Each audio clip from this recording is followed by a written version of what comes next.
मेरे पति ने 4 अनजान आदमियों को एक रात हमारे घर रुकने के लिए जगह दे दी। बाहर जोरों की बारिश हो रही थी और मैं अपने पति के साथ सो रही थी। अचानक उन आदमियों के कमरे से जोर जोर की आवाजें आने लगी। मैं डर गई कि कहीं यह लोग चोर तो नहीं है जो हमारे घर चोरी कर रहे हो। मैं जब उठकर दूसरे कमरे में गई तो वहां का नजारा देखकर मेरे रोंगटे खड़े हो गए।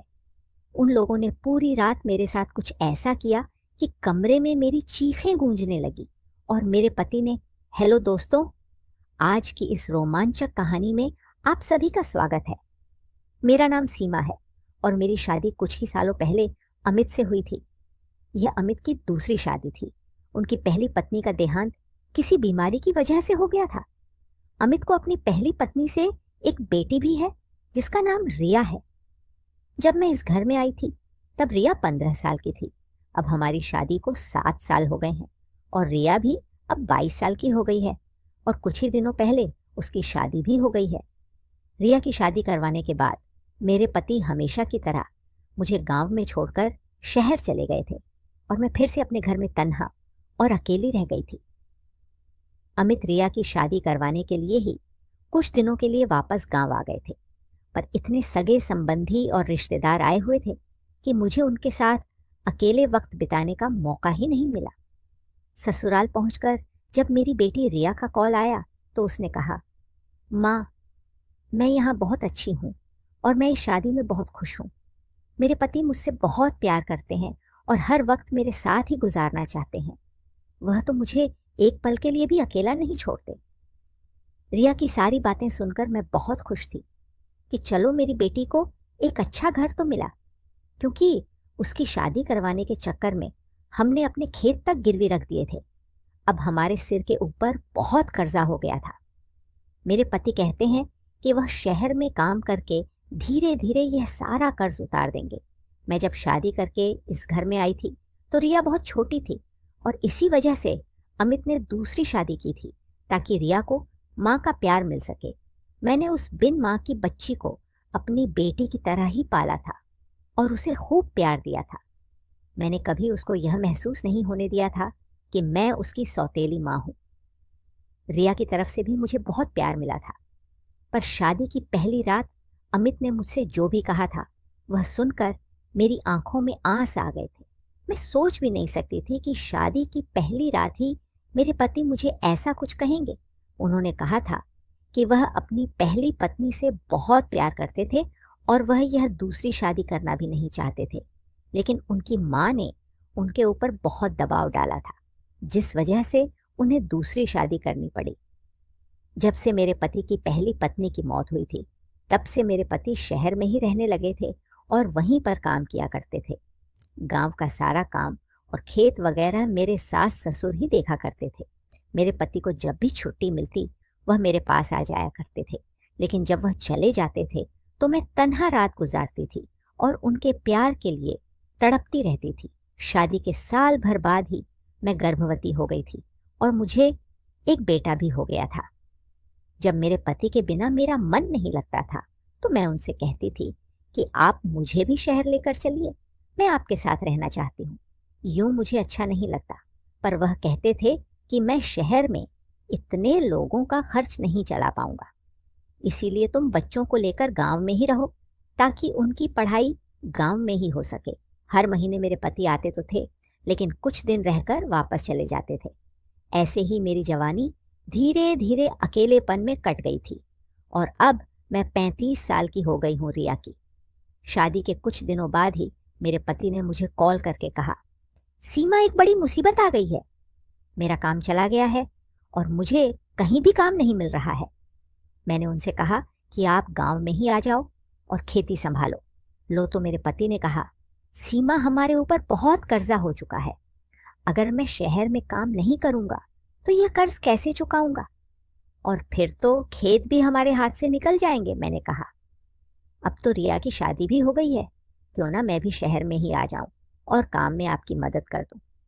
शहर के लोगों को वैसे भी काम वालियों की बहुत ज़रूरत होती है और मैं खाना बनाने और बर्तन धोने का काम बहुत अच्छे से कर लेती हूँ।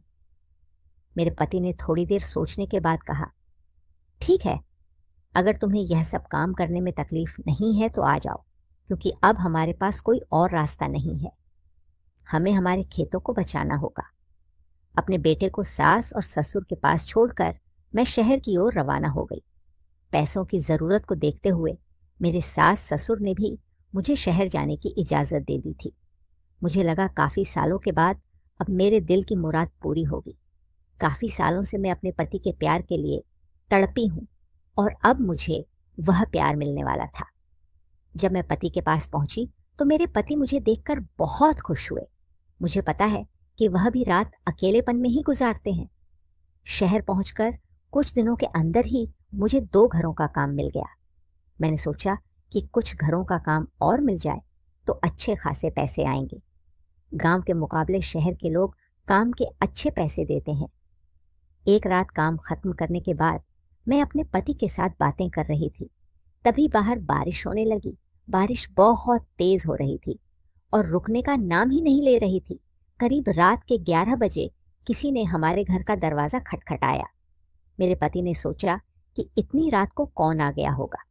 जब मेरे पति ने उठकर दरवाज़ा खोला तो देखा कि बाहर 4-5 हट्ट-कट्टे नौजवान खड़े थे। उनकी उम्र 35 से 40 साल के बीच की होगी। मेरे पति उन लोगों से बातें करने लगे तो मैं अपने बेडरूम में आ गई। मैं सोच में डूब गई थी कि आखिर यह लोग कौन हैं और हमारे घर इस तरह से क्यों आए हैं। थोड़ी देर बाद मेरे पति कमरे में आए और बोले कि बाहर 4 यात्री लोग आए हैं जो बारिश की वजह से बुरी तरीके से फंस गए हैं। वह लोग एक रात के लिए हमारे घर पर शरण मांग रहे हैं। तो मुझे उन लोगों पर दया आ गई और मैंने उनसे बोला कि हमारे घर में एक ही गेस्ट रूम है, तो आप चारों को वहीं पर रहना होगा।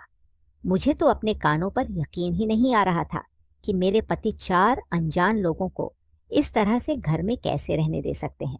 वह सच में बहुत सीधे साधे हैं और लोगों पर जल्दी विश्वास कर लेते हैं। पर यह भी हो सकता है कि सचमुच यह लोग बारिश की वजह से मजबूर हो। वैसे भी हमारे इस घर पर इतना कीमती सामान तो नहीं है कि चोरी करने आए होंगे। मेरे पति ने मुझसे कहा, यह लोग बहुत भूखे हैं, क्या तुम इन लोगों के लिए कुछ खाने को बना दोगी? मैं दिन भर सारे घरों का काम करके बहुत थक गई थी, पर फिर भी अपने पति की बात मानकर मैं रसोई में जाकर खाना बनाने लगी। जब मैं खाना बनाकर उन लोगों को देने आई तो मैंने देखा कि वह चारों लोग मेरे ऊपर अजीब तरह से निगाह बनाए रखे थे। मैंने उस समय एक लाल मैक्सी पहनी हुई थी जिसमें मेरा गदरा हुआ बदन साफ साफ दिख रहा था। उन लोगों को देखकर मुझे बहुत ही अजीब लग रहा था, क्योंकि पहले कभी किसी मर्द ने मुझे ऐसे नहीं देखा था जिस तरह से वह लोग मुझे देख रहे थे। मेरे पति मुझे अपनी पत्नी तो मानते हैं, पर वह अपनी पहली पत्नी से बेइंतहा मोहब्बत करते थे। उनकी पहली पत्नी का नाम पलक था। वह अमित के बचपन का प्यार थी। अमित और पलक साथ ही बड़े हुए थे। साथ रहते रहते दोनों के बीच प्यार भी हो गया था। पूरा गांव इस बारे में जानता था, क्योंकि वह दोनों खेतों के बीच अक्सर घूमा फिरा करते थे। लेकिन धीरे धीरे जैसे ही पलक जवान होती गई तो उसके पिता उसे अमित से मिलने नहीं देते थे। वह कहते थे, अब तुम जवान हो गई हो, अगर तुम ऐसे अमित के साथ घूमोगी तो तुमसे शादी कौन करेगा। पर कुछ दिनों बाद जब अमित और उसके घर वाले पलक के घर रिश्ता लेकर गए तो सब लोग मान गए और उन दोनों की शादी हो गई। 1 साल बाद उन दोनों को एक बच्ची भी हो गई। पर कुछ महीनों बाद पलक बीमार पड़ गई और चल बसी। मेरे पति उसकी मौत से उभर नहीं पाए थे। वह मुझसे कहते थे कि मैं तुम्हें पत्नी का हक तो दूंगा, पर कभी प्यार नहीं कर पाऊंगा। कभी कभी मुझे अपने पति पर बहुत गुस्सा आता था कि सिर्फ एक बच्ची को पालने के लिए उन्होंने मेरी जिंदगी खराब क्यों कर दी। आखिर मैं भी तो एक औरत हूं, मुझे भी प्यार की जरूरत है। मुझे भी कोई ऐसा मर्द चाहिए था जो मुझे दिल से चाहे। मेरे पति तो बस मुझे एक जिम्मेदारी ही समझते हैं, लेकिन आज पहली बार कोई मर्द मुझे ऐसे देख रहा था, वह भी एक नहीं, 4 मेरे दिमाग में अजीब अजीब ख्याल आने लगे। मैं खाना देते ही अंदर अपने कमरे में आ गई। मैंने अपने कमरे से बाहर झांका तो मैंने देखा कि उन लोगों ने शराब की बोतल निकाल ली है। काफ़ी महंगी शराब थी, तो मेरे पति भी काफ़ी खुशी खुशी पीने लगे। जब मेरे पति काफ़ी देर बाद कमरे में सोने के लिए आए तो वह नशे में पूरी तरह से अपना होश खो बैठे थे। मैंने किसी तरह से उन्हें संभाल कर लेटा दिया। मैं डरते हुए अपने कमरे से बाहर आई और उन लोगों से कहा, मैंने आप लोगों का बंदोबस्त अंदर वाले कमरे में कर दिया है। वह चारों बड़ी अजीब निगाहों से मुझे घूर रहे थे, क्योंकि वह लोग भी नशे में थे। मैं जल्दी से अपने कमरे में आ गई और बेडरूम का दरवाज़ा बंद कर दिया। फिर मैं लेट गई। मैं काफ़ी थकी हुई थी तो मैं भी सो गई, लेकिन आधी रात को बगल वाले कमरे से काफ़ी ज़ोर ज़ोर से आवाज़ें आने लगी। घबराहट से मेरी नींद खुल गई, पर मेरे पति को पता तक नहीं चला और वह गहरी नींद में सोते रहे। मेरा मन कर रहा था कि मैं उनको जगा दूं, पर मुझे पता था कि वह नशे में है और उठेंगे नहीं। धीरे धीरे आवाज़ और शोरगुल बढ़ता जा रहा था, तो मुझे लगा कि उठकर देखना चाहिए, कहीं ये लोग चोर तो नहीं है। मेरे पति तो किसी के ऊपर भी भरोसा कर लेते हैं। पर मुझे वह आदमी कुछ सही नहीं लग रहे थे। करीब 1015 मिनट तक मैं ऐसे ही अपने बेड पर बैठी रही, लेकिन उसके बाद हिम्मत करके मैंने अपने बेडरूम का दरवाज़ा खोला और दूसरे कमरे की ओर जाने लगी, जहाँ से आवाज़ आ रही थी। मुझे बहुत घबराहट हो रही थी। मैंने धीरे से उस कमरे का दरवाज़ा खोला तो वहाँ कमरे के अंदर मौजूद 3 आदमियों की नज़र मुझ पर पड़ गई। एक आदमी फुर्ती के साथ मेरे पास आया और मुझे अंदर खींचकर दरवाज़ा बंद कर दिया। मैं बहुत घबरा गई कि यह लोग मेरे साथ कुछ बुरा करने वाले हैं। मुझे देखते ही वे बहुत ही अजीब निगाहों से मेरी तरफ देखने लगे और मेरे करीब आने लगे। मेरा गला सूखने लगा और डर के मारे मेरी आवाज़ बंद हो गई। इनके चौथे साथ की लाश खून से लथपथ कमरे में पड़ी हुई थी। अब बाकी के बचे 3 लोग मुझे शायद जिंदा न छोड़े। मैं बहुत घबरा गई, क्योंकि मैं कत्ल की गवाह बन चुकी हूँ और उस चौथे इंसान को इन तीनों में से ही किसी ने मारा होगा। एक आदमी ने मुझे उठाया और उठाकर सीधा बेड पर पटक दिया। मुझे लगा कि शायद यह लोग मुझे मार डालेंगे, पर उन लोगों ने ऐसा कुछ नहीं किया। वे अपने जैकेट उतारने लगे और उसके बाद मेरे साथ जो कुछ भी हुआ वो बहुत दर्दनाक था। रात भर मेरी चीखें गूंजती रहीं। जिंदगी भर मैं जिस चीज़ के लिए तरसती रही हूँ, वह मुझे 3 अनजान लोगों से अपनी मर्जी के खिलाफ मिल रहा था। मेरे चेहरे का भाव बदलता जा रहा था। कभी मैं डर से बिल्कुल भी नहीं हिल पा रही थी, तो कभी मुझे अच्छा लग रहा था। दिल और दिमाग बेकाबू हो गए थे। कभी मुझे रोना आ जाता था तो कभी मुझे दर्द होता और कभी लगता कि अपने आप को बचाने के लिए मैं कुछ करूं। पर मैं बेबस और मजबूर बनकर ही रह गई। अगर मैंने उन लोगों को मना कर दिया तो वह मुझे भी मार डालेंगे, क्योंकि उन लोगों ने कत्ल किया है। उसके बाद एक आदमी उठा और एक कंबल से उस लाश को लपेट दिया और घर से बाहर निकलकर उस लाश को अपनी गाड़ी में छुपा दिया। फिर 2 आदमी मिलकर कमरे को साफ करने लगे, खून के धब्बों को मिटाने लगे और तीसरा आदमी मेरे साथ था और वह मुझे संभाल रहा था, क्योंकि मैं ही इकलौती गवाह थी जिसे पता था कि इन लोगों ने क्या कांड किया है। जब सब कुछ साफ सुथरा हो गया तो वह तीनों फिर से मेरे पास आ गए। मुझे लगा अगर मैं चिल्लाऊंगा मेरे पति आकर मुझे बचाए, पर अगर इन लोगों ने मेरे पति को भी मार दिया तो क्या होगा? जो सजा 1 खून की है वही सजा 3 खून की भी है। सजा तो उतनी ही मिलेगी। मैं यह सब सोच ही रही थी कि अचानक से एक आदमी ने मेरे मुंह पर कुछ लगा के मुझे बेहोश कर दिया। उसके बाद क्या हुआ पता नहीं। सुबह जब मेरी आंख खुली तो मैं अपने ही बेडरूम में थी और मेरे बदन पर वही लाल मैक्सी थी जो मैंने रात को पहनी थी और मेरे आसपास लाखों रुपए पड़े थे। मेरे पति ने मुझसे कहा कि वह अनजान आदमी चले गए हैं और अब 10 बज चुके हैं। तुम तो काफी देर से सो रही हो, आज काम पर नहीं जाना है क्या? मैं तो कुछ भी समझ नहीं पा रही थी। तभी मेरे पति ने कहा कि जाते वक्त उन लोगों ने हमें 5 लाख रुपए दिए हैं। यह सुनकर तो मुझे विश्वास ही नहीं हो रहा था। मेरे पति ने कहा कि मैं पैसा लेना नहीं चाहता था, पर हमने उन लोगों की मदद की। उसके बदले में वह लोग हमारी मदद करना चाहते थे। मैंने सोचा कि कहीं उन लोगों ने इन्हीं पैसों के लिए तो अपने चौथे साथी का कत्ल नहीं कर दिया। आखिर वह लोग इतने पैसे किस बात के देकर गए हैं? मेरे पति ने कहा कि मैं यह पैसे बैंक में जमा करवा कर आता हूँ, इससे हमारा सारा कर्ज छूट जाएगा और तुम काम पर चली जाओ। मेरे पति के जाते ही मैं रोने लगी। मेरे साथ जो कुछ भी हुआ था, मैं फौरन उठकर दूसरे कमरे में गई और फिर कपड़े पहनकर मैं तुरंत दुकान गई। मैं कमरा साफ करने के लिए अलग अलग केमिकल खरीद कर लेकर आई। उसके बाद मैंने दूसरे कमरे को अच्छी तरह से रगड़ रगड़ कर साफ किया, जहां जहां खून के धब्बे थे। साथ ही में मैंने बिस्तर के चादर को भी अच्छे से धोया। पूरे घर की अच्छे से सफाई करने के बाद मैं अपने लिए कुछ खाना बनाने लगी। तब तक मेरे पति आ चुके थे। उन्होंने मुझसे पूछ कि तुम अब तक काम पर क्यों नहीं गई। मैंने उनसे कहा कि मेरी तबीयत ठीक नहीं है, मुझसे तो चला भी नहीं जा रहा है।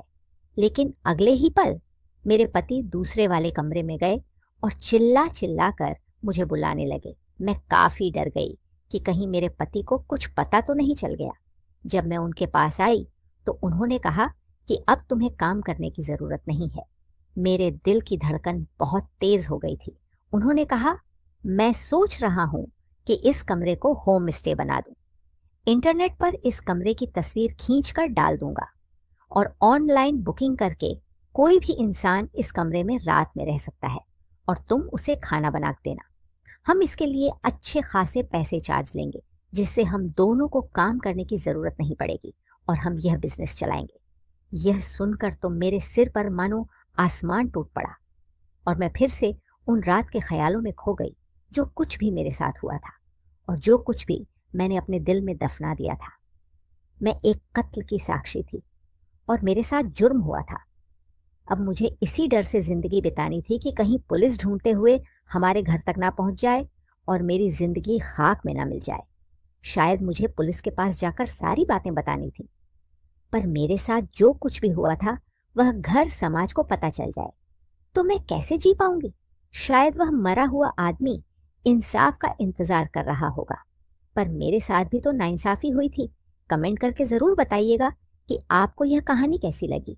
अगर आपको यह कहानी पसंद आई हो तो इसे लाइक करें और अपने दोस्तों के साथ भी शेयर करें। आगे भी ऐसी रोमांचक कहानियों के लिए हमारे चैनल को सब्सक्राइब करें और बेल आइकन दबाना ना भूलें।